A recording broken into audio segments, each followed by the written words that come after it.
오늘은 이사야 40장 27절로부터 30절 말씀을 중심으로 해서 나에게 주시는 하나님의 선물이라는 제목으로 같이 은혜를 나누고자 합니다. 요즘 우리는 날씨만큼 삶이 힘들고 짜증도 많이 날 수 있습니다. 하지만 이런 마음은 하나님이 우리에게 오늘을 살라고 주시는 그런 마음은 아닐 겁니다. 왜냐하면 하나님은 날마다 우리에게 하늘의 은혜를 부어주시기 때문에 그렇습니다. 그런데도 왜 우리 삶은 변화가 없을까요? 왜 우리는 이렇게 날마다 힘들어할까요? 그래서 오늘 저는 여러분들에게 좀 힘이 되라고 하나님이 주시는 귀한 선물을 드리고자 합니다.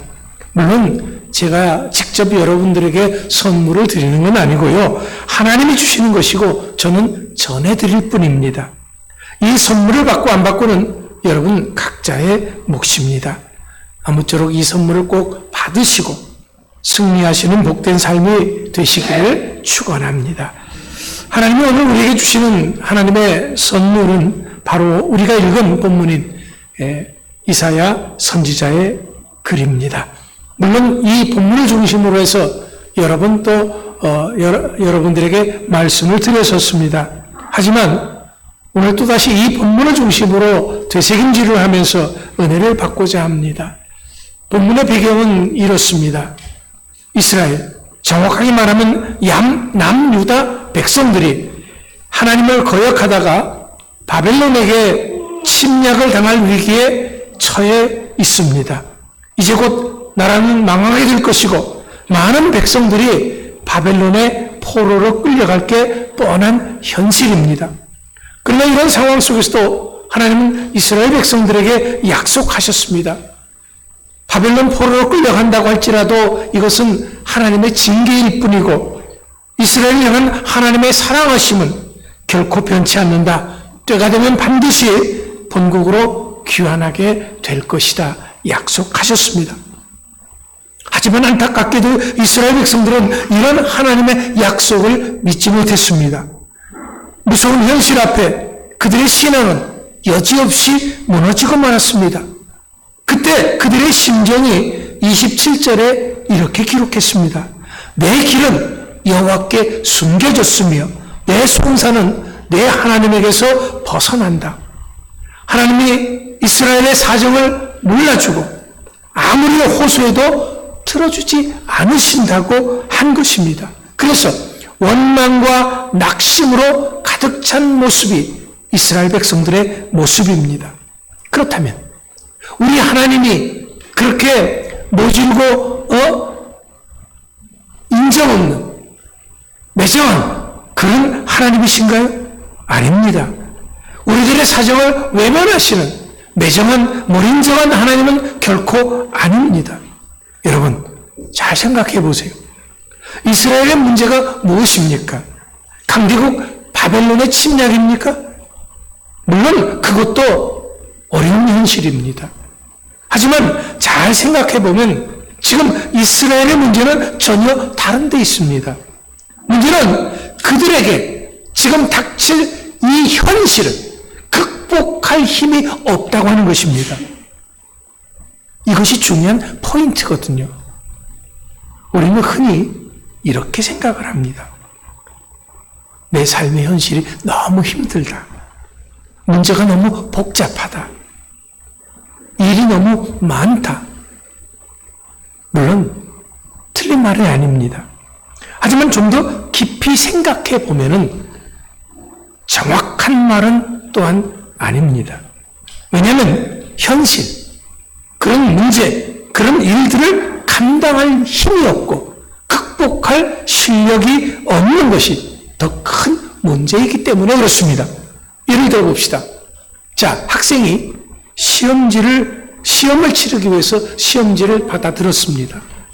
그런데 앞이 깜깜해요. 왜? 문제가 너무 어렵기 때문에 그렇습니다. 그런데 사실 정확하게 말하자면 이 학생은 문제가 어려운 것보다도 실력이 부족한 겁니다. 어렵고 쉬운 것은 주관적이고 상대적인 개념이기 때문에 그렇습니다. 실력만 좋으면 어떤 문제라도 풀 수 있습니다. 왜냐하면 답이 없는 문제는 없기 때문에 그렇습니다. 언젠가 아주 머리가 좋은 분이 있었습니다. 그 시험을 잘 보죠. 근데 그분은 얘기하기를 왜 시험이 어렵냐라는 거예요. 왜 못 맞히냐라는 거예요. 뭔 소리요? 거기 답이 있다고. 답이 있는데 그거 고르면 되는 거지 않냐고. 아, 그거 누가 모르냐고. 모르니까 못 고르는 거지. 당신은 아니까 그게 쉽다고 말하지만 보통 사람들은 안 그래요. 그게 4개 있고 5개 있어도 그 중에 답이 있다는 거 그거 알면서도 못 골라요. 똑똑한 사람들은요, 이 머리 나쁜 사람들 이해를 못하는 거예요. 그러니까 여러분, 답이 없는 문제는 없는 거예요. 다른 면에서 생각하면은요, 문제가 어려울수록 좋을 수도 있습니다. 왜? 어려운 문제를 풀 수 있다면은 더 좋은 결과를 기대할 수 있기 때문에 그렇습니다. 다른 예도 한번 생각해 봅시다. 사람이 왜 병에 걸립니까? 바이러스 때문에요? 그럴 수도 있습니다. 하지만 한편으로 생각해 보면 꼭 그런 것만은 아닙니다. 왜냐하면 병원균이라고 하는 것은, 바이러스라고 하는 것은 보통 사람들에게 언제든지 잠재해 있거든요. 나의 면역력이 강하고 나의 체력이 충분히 강하면은 이겨낼 수 있습니다. 내가 약하니까 병에 걸리고 고생하고 죽기도 하는 거지요. 그래서 저는 이렇게 말할 수 있습니다. 문제는 문제가 아니라 내가 문제다. 문제는 문제가 아니라 실력이 문제다. 그렇다면 여러분, 인생의 문제들을 능히 이길 수 있는 실력이 무엇입니까? 체력도, 학력도, 재력도, 권력도, 실력은 실력이죠. 하지만 그보다도 더 중요한 것은 믿음의 실력입니다. 하나님이 주시는 능력이다라는 거지요. 왜냐하면 우리가 가진 사람의 힘이라는 것은 어떤 것이든 제한적일 수밖에 없기 때문에 그렇습니다. 30절 말씀을 보십시오. 뭐라고 기록했습니까? 소년이라도 피곤하며 곤비하며 장정이라도 넘어지며 쓰러진다 그랬습니다. 힘이 펄펄 넘치는 그런 한창 때라도 사람의 힘이라는 것은 제한적일 수밖에 없다는 것이죠. 사람의 정신력이 하는 것도 마찬가지입니다. 현실의 문제가 조금만 어려워져도 낙심하고 좌절할 수밖에 없습니다. 그렇기 때문에 우리 자신의 힘이 아닌 전혀 다른 차원의 힘이 필요한 것입니다. 그것이 뭡니까? 그것이 바로 하나님이 주시는 힘이고 능력인 것입니다. 이 힘과 능력이 있어야지만이 현실의 문제를 극복할 수가 있고 승리할 수가 있는 것입니다. 여러분, 그 당시 이스라엘의 모습이 혹 내 모습은 아닐런지요. 현실의 이러저런 문제 앞에 낙심하고 좌절하고 있지는 않은지요. 힘들어하고 있지는 않은지요. 그렇다면 하나님이 주시는 선물인 힘과 능력을 오늘 받으시기를 축원합니다. 그리고 승리하는 여러분들이 되시길 바랍니다. 오늘 본문 28절, 29절 말씀을 보십시오. 뭐라고 기록했습니까? 너는 알지 못하였느냐? 듣지 못하였느냐? 영원하신 하나님 여호와 땅끝까지 창조하신 이는 피곤하지 않으시며 곤비하지 않으시며 명철이 한이 없으시며 피곤한 자에게는 능력을 주시며 무능한 자에게는 힘을 더하시나니. 여기서는 하나님의 위대하심을 말씀하고 있습니다. 하나님은 무한하시며 영원하시며 창조주이시며 전능하신 하나님이시다라는 거지요. 네, 우리 하나님은 그 사랑하는 자에게 마음껏 힘과 능력을 부어주시는 멋진 하나님이십니다.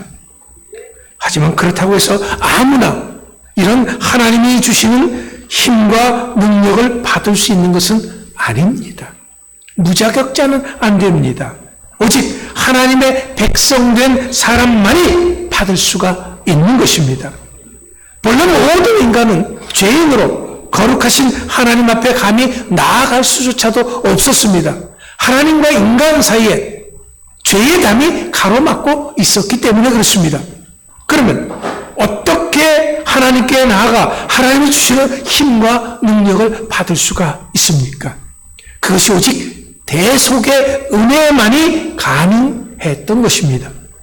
하나님과 인간 사이를 가로막고 있는 이 죄의 담을 무너뜨리는 게 바로 대속의 은혜이기 때문에 그렇습니다. 그 은혜를 보장해 주는 것이 구약시대에서는 속죄 제사였습니다. 하지만 이 제사로서는 그 많던 우리의 죄를 용서받을 수가 없다는 것이 문제였습니다. 그래서 하나님이 예수님을 이 땅의 세상에 보내셨습니다. 인간 자신이 스스로 죽을 수밖에 없었지만 예수님이 나를 대신해서 십자가에 피 흘려 죽으심으로 속죄의 길을 열어주신 것입니다. 마가복음 15장 37절로부터 38절 말씀을 보면은 예수님께서 십자가에 달려 운명하실 때 광경이 묘사되어 있습니다. 예수께서 큰 소리를 지르시고 숨지시니라. 이에 성소 휘장이 위로부터 아래까지 찢어져 둘이 되니라. 무슨 말입니까? 예수님 이전 구약시대에 있던 성전에는 성소와 지성소가 있었습니다. 이때는 대제사장이 백성을 대표해서 1년에 한 번 지성소에 들어갔습니다. 지성소에 들어가기 위해서는 성소와 지성소 사이에 있는 휘장을 지나가야 합니다. 그런데 여기를 지나기 위해서는 반드시 대제사장은 짐승의 피를 갖고 들어가야만 합니다. 그렇지 않으면 자신이 피를 흘려야 했습니다. 그러면 대제사장이 1년에 한 번 짐승의 피를 갖고 그 휘장을 넘어서 왜 지성소 안으로 들어갔습니까? 바로 백성들의 죄를 용서받기 위해서 그랬던 것입니다. 그런데 예수님께서 그 휘장을 찢으셨습니다. 이것은 그 어느 누구도 상상할 수 없었던 기적입니다. 그것은 예수님의 대속으로 믿는 자는 누구든지 언제든지 하나님 앞에 나아갈 수 있음을 의미하는 것이기 때문에 그렇습니다. 히브리서 기자는 히브리서 10장 19절 20절 말씀에서 이 사실을 이렇게 설명합니다. 그러므로 형제들아 우리가 예수의 피를 힘입어 성소에 들어갈 담력을 얻었나니 그 길은 우리를 위하여 휘장 가운데로 열어놓으신 새로운 살 길이요 휘장은 곧 그의 육체이니라. 그렇습니다. 우리는 죄와 허물이 많고 부족합니다. 그럼에도 불구하고 빈서 들고 나아가도 예수님의 십자가만 붙들면 하나님 앞에 담대히 나아갈 수 있게 된 것입니다. 이것이 오늘 우리들에게 주시는 하나님의 선물인 것입니다. 이처럼 오직 십자가 대속의 은혜를 힘입은 성도들은 언제든지 하나님 앞에 나가서 하나님이 주시는 힘을 얻을 수가 있습니다. 능력을 얻을 수가 있습니다. 그렇다면 이제 우리가 이렇게 하나님 앞에 나아가기만 하면 되는 것입니까? 아닙니다. 그냥이 아니라 우리가 할 일이 있습니다. 그것이 바로 31절 말씀이에요. 31절에 뭐라 그랬냐면은 오직 여호와를 앙망하는 자는 새 힘을 얻으리니 말씀하셨습니다.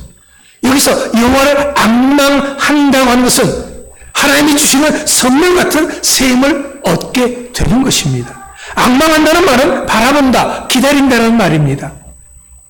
그리고 어원적으로는 줄을 팽팽하게 잡아당긴다는 의미도 갖고 있습니다. 이런 것들을 종합해보면 앙망한다는 것은 늘 긴장감을 가지고 지속적으로 하나님을 바라보는 것을 의미합니다. 다시 말하자면 하나님 앞에 지속적으로 우리가 예배를 드리는 것을 의미하는 것입니다. 그럴 때 바로 이 예배 가운데 하나님이 주시는 새 힘과 능력을 공급받을 수가 있게 된 되는 것입니다. 예배를 통해 이런 영적인 힘을 공급받게 되면 하나님의 능력의 역사가 나타나는 것입니다. 31절 말씀 보면 힘을 얻는 사람의 모습을 독수리로 비유하고 있습니다. 독수리가 날개치며 올라감 같을 것이요. 여러분, 독수리의 힘이라고 하는 것은 두 날개에 있습니다. 독수리가 두 날개를 펼쳐 기류를 이용해서 유유히 창공을 날아가고 때로는 날개짓을 하면서 하늘을 향해 솟아오르기도 합니다. 그런데 독수리가 힘있게 날려면 두 날개가 있어야 되는데 그 날개만 있으면 되는 것이 아니라 그 날개가 힘이 있어야 되죠. 그렇다면 이 날개의 힘은 어디서 비롯된 것입니까? 음식을 잘 먹어서 생길까요? 아니면 운동을 열심히 해서 생길까요? 아닙니다. 이거는 하나의 비유거든요. 독수리 날개에 힘이 있어야 되듯이 우리가 더욱 믿음의 삶에 있어서 힘이 있고 능력이 있게 하는 것이 무엇입니까? 바로 그것이 말씀과 기도입니다. 이 두 가지가 균형을 이루고 힘이 있을 때 승리하는 삶을 살 수가 있는 것입니다. 그렇다면 우리를 힘있고 능력있게 하는 한쪽 날개격인 말씀에 대해서 살펴봅니다. 성경은 하나님의 말씀이죠. 히브리서 4장 12절 말씀에 보면 이런 말씀이 있습니다. 하나님의 말씀은 살았고 운동력이 있어서 좌위에 날선 어떤 것보다 예리하여 혼과 영과 관절과 골수를 찔러 쪼개기까지 하며 또 마음과 생각을 감찰하나니. 그렇습니다. 성경 말씀을 통해서 나를 향하신 하나님의 뜻을 알 수가 있습니다. 그리고 바로 그 말씀이 나의 가슴 속에 박히는 그 순간 성령의 능력이 부어지는 것입니다.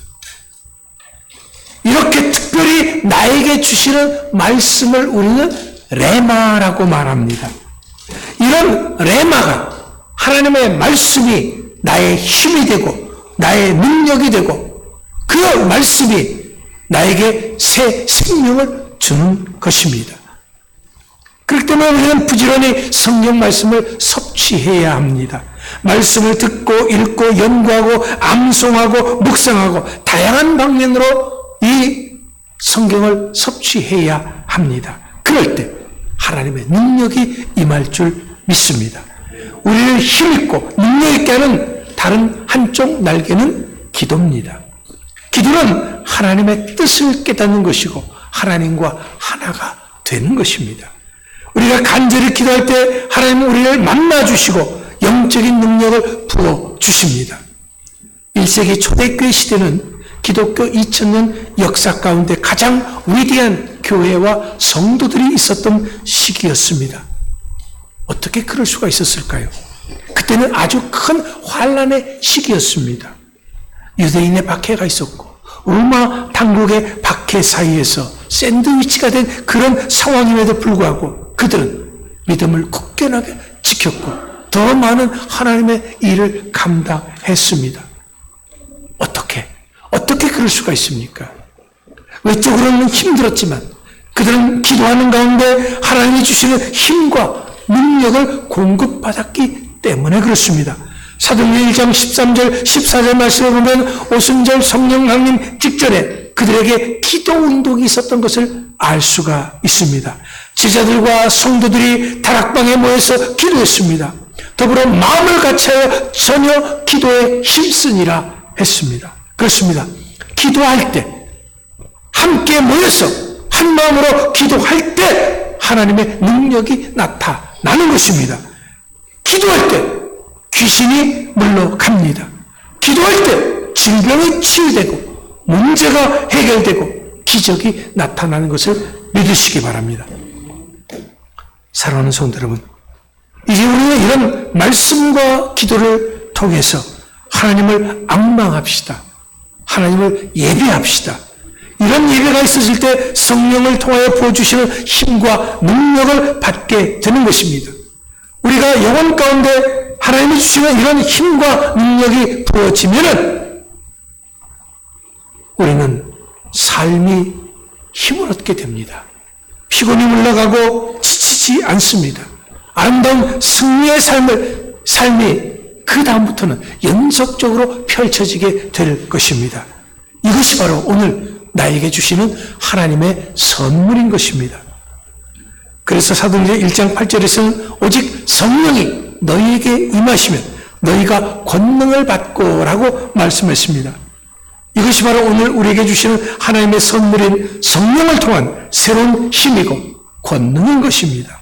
이것을 통해서 우리가 이 세상을 이기고 승리할 수가 있게 되는 것입니다. 바로 이 모습을 31절에서 이렇게 묘사했습니다. 다른 박질하여도 건비지 아니하겠고 걸어가도 피곤치 아니하리라. 피곤하지도 지치지도 않는다고 했습니다. 승리하다 말다 하는 게 아닙니다. 연속적인 승리를 의미하는 것입니다.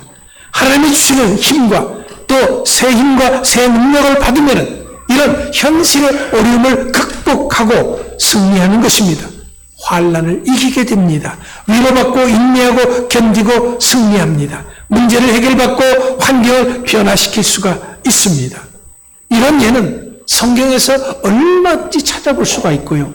또 우리 삶의 현장에서도 날마다 일어납니다.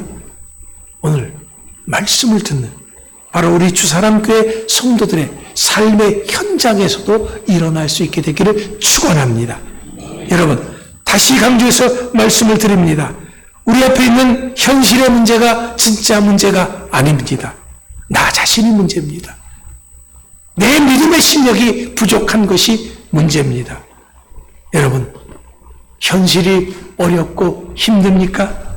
태산 같은 문제에 내가 짓눌려 있습니까? 아닙니다. 그보다 더 크신 분이 바로 나의 아버지 하나님이십니다. 우리는 이 사실을 믿으시기 바랍니다. 말씀과 기도로 힘차게 날개짓하며 하나님께로 올라가십시오. 하나님을 더욱 열심히 예배하십시오. 그러면 하나님이 주시는 선물 같은 새 힘을 얻게 될 것입니다. 크신 권능을 얻게 될 것입니다. 이제부터 하나님이 주시는 이러한 새 힘을 얻고 능력을 받아서 날마다 승리하는 여러분 모두가 될 수 있기를 간절히 축원합니다. 기도하겠습니다.